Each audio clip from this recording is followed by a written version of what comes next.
Hello, sound check. Yeah, it's okay. So I'm actually recording script voiceover. So let's start. किसी इंसान के लिए हिंदी में बात करना कितना डिफ़िकल्ट हो सकता है?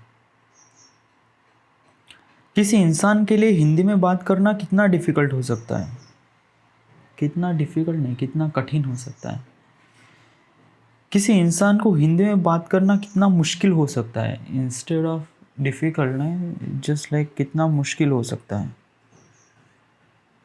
कितना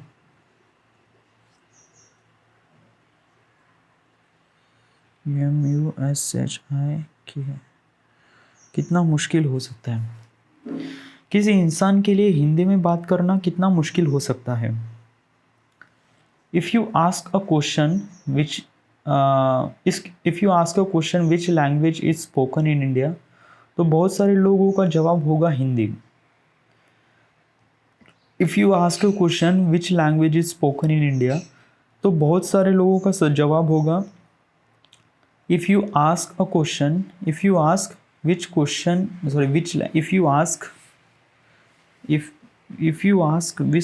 language spoken in India, if you ask इथे क्वेश्चन्स नको हे करू. सी म्हणजे रायटिंग करताना आणि जेव्हा ते आपण व्हॉइस ओव्हर करतो तेव्हा समथिंग व्हेरी डिफरंट आहे. If you ask which language is spoken in India, तो बहुत सारे लोगों का जवाब होगा हिंदी.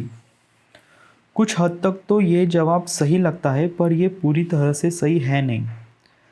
पूरे इंडिया में 28 स्टेट है और 8 यूनियन टेरिटरीज, और इनमें से सिर्फ 9 स्टेट और 2 यूनियन टेरिटरी में ही हिंदी बोली जाती है. पूरे इंडिया में 28 स्टेट और 8 यूनियन टेरिटरी है, और इनमें से सिर्फ 9 स्टेट और 2 यूनियन टेरिटरी में ही हिंदी बोली जाती है. बाकी बचे हुए स्टेट उनकी रीजनल लैंग्वेज और थोड़ी थोड़ी हिंदी बोली जाती है. बाकी बचे हुए स्टेट में उनकी रीजनल लैंग्वेज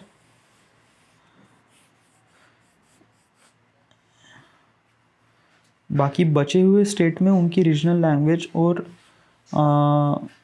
थोड़ी थोड़ी और रीजनल लैंग्वेज और कुछ हद तक हिंदी बोली जाती है. बाकी बचे हुए स्टेट में उनके रीजनल लैंग्वेज और थोड़ी थोड़ी हिंदी बोली जाती है. थोड़ी थोड़ी it just makes something really pathetic. Okay, पूरी इंडिया में 28 स्टेट्स हो रही, बाकी बचे हुए स्टेट में उनकी रीजनल लैंग्वेज और थोड़ी थोड़ी हिंदी बोली जाती है, और कुछ प्रमाण में हिंदी या थोड़ी थोड़ी हिंदी या कुछ प्रमाण में हिंदी बोली जाती है. I am not really sure.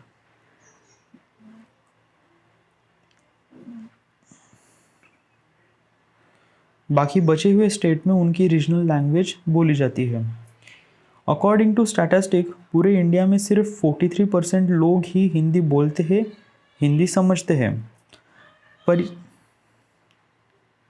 According to statistic पूरे इंडिया में सिर्फ 43% लोग ही हिंदी बोलते हैं, हिंदी समझते हैं.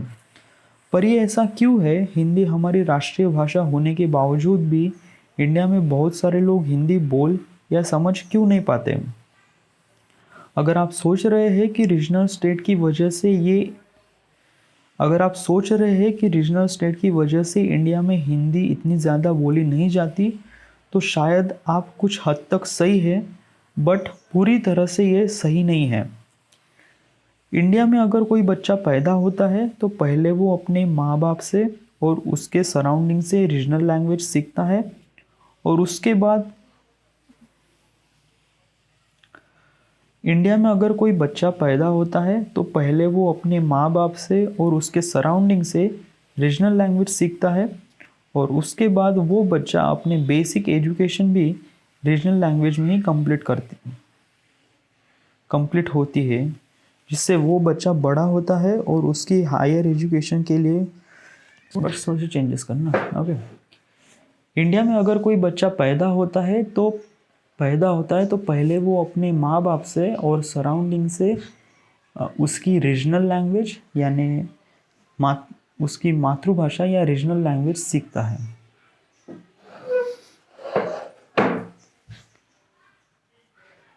इंडिया में अगर कोई बच्चा पैदा होता है तो पहले वो अपने माँ बाप से और उसके सराउंडिंग से रीजनल लैंग्वेज या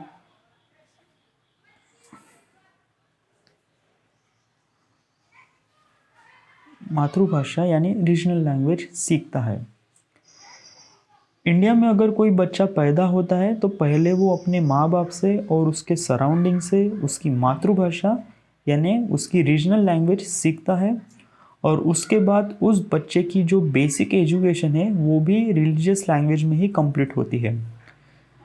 जैसे वो बच्चा बड़ा होता है उसकी हायर एजुकेशन के लिए उसे इंग्लिश लैंग्वेज सीखनी पड़ती है और आगे जाकर उसकी लाइफ या जॉब में भी इंग्लिश लैंग्वेज या रीजनल लैंग्वेज का ही इस्तेमाल होता है। इस वजह से वो बच्चा कभी हिंदी बोल ही नहीं पाता। हमारे इंडिया में film, television, internet, social media ये भी बहुत बड़े प्लेटफॉर्म हैं जहाँ पे एक ह्यूज मास पॉपुलेशन को इन्फ्लुएंस किया जाता है कि वो लोग कौन सी भाषा सीखेंगे या समझेंगे और most of the people English language को प्रेफर करते हैं। आपको ये जानकर ज़रूर हैरानी होगी कि पूरे भारत में 125 मिलियन से भी ज़्यादा लोग इंग्लिश बोलते हैं, जो पूरी दुनिया में यूएस के बाद इंडिया दूसरे नंबर पर आती है। आपको ये जानकर ज़रूर हैरानी होगी कि पूरे भारत में 125 मिलियन से भी ज़्यादा लोग इंग्लिश बोलते हैं, जो पूरी दुनिया में यूएस के बाद इंडिया दूसरे नंबर पर आती है। पर ये ऐसा क्यों है कि हम इंग्लिश को इतना ज़्यादा प्रेफर करते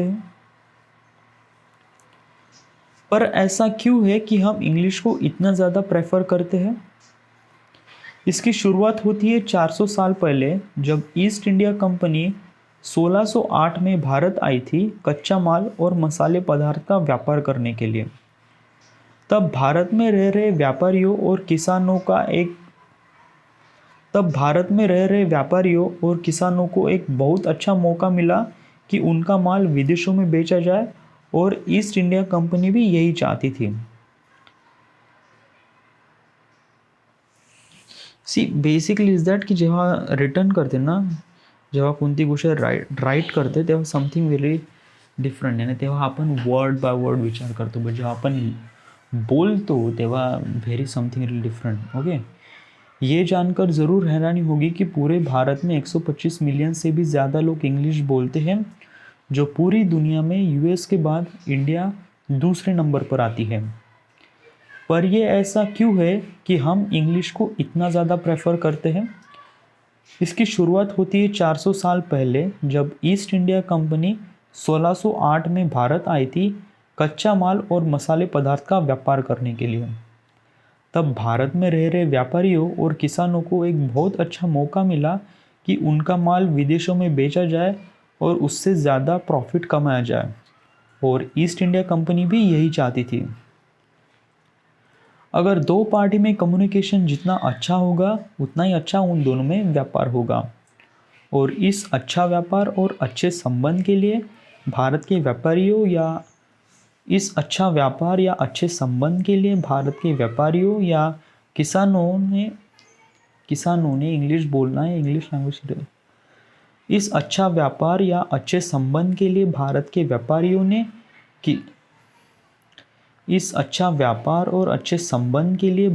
व्यापारियों ने या किसानों ने इंग्लिश बोलना या इंग्लिश लैंग्वेज सीखना शुरू किया।